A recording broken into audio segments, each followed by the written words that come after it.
The Running Man is just one more franchise sacrificed on the altar of creative laziness. Because no longer can Hollywood wow us with original ideas, or take the vague concept of a Disneyland ride and turn it into a beloved movie.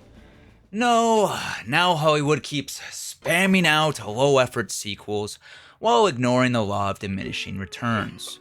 Because when the CEO of AMC Theaters released their most anticipated movies of the year, out of the 36 movies listed, only 5 could be considered original.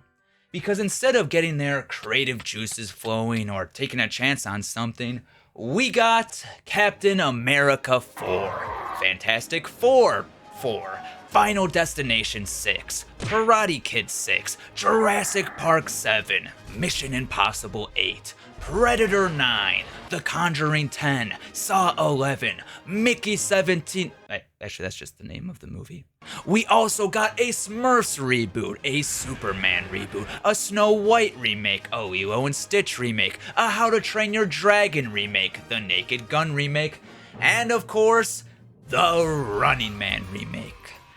And with the Running Man, you can say for certain that it is a modernized version of the 1987 film, which means that it is worse, but at least it's shot on a shiny new camera.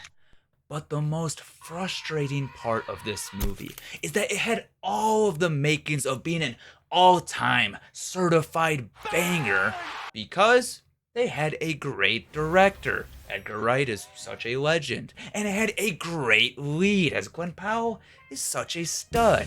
It had a great supporting cast with Josh Brolin, Michael Cera, Coleman Domingo. It had a great premise, and it even had great butt cheeks. But none of that matters, as it is derailed by abysmal writing in both its plot and its dialogue. As the story all centers around a man who just wants to save his daughter. And to do so, he enters a dystopian game show where he's a fugitive on the run while the rest of the world tries to kill him. And if he survives for 30 days, then he gets rewarded with the big bucks. The only issue is that the story's lazily slapped together through seemingly random conveniences and contrivances that are all just there to move the plot forward. And anytime Glenn Powell is in a pickle, his plot armor activates, giving him the ability to stand right in front of armed soldiers whose only goal in life is to kill him, without him ever receiving a scratch.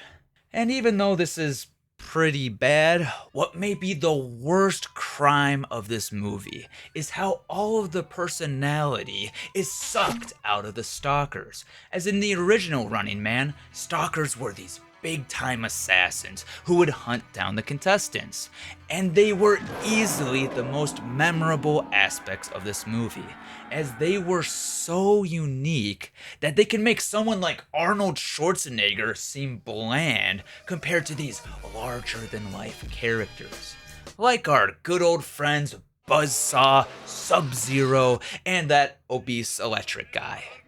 But now, they're replaced by some generic soldier guys. They had the opportunity to make some really out-of-the-box, hyper-stylized characters. But instead, they wanted to play it safe and be boring, which is really a shame because they had so many chances to improve upon the original Running Man in so many different ways. Yet, they made a movie that's going to be forgotten about in a week and lose millions at the box office. Thanks for watching DUCKFINDER on YouTube. For more premium content, subscribe.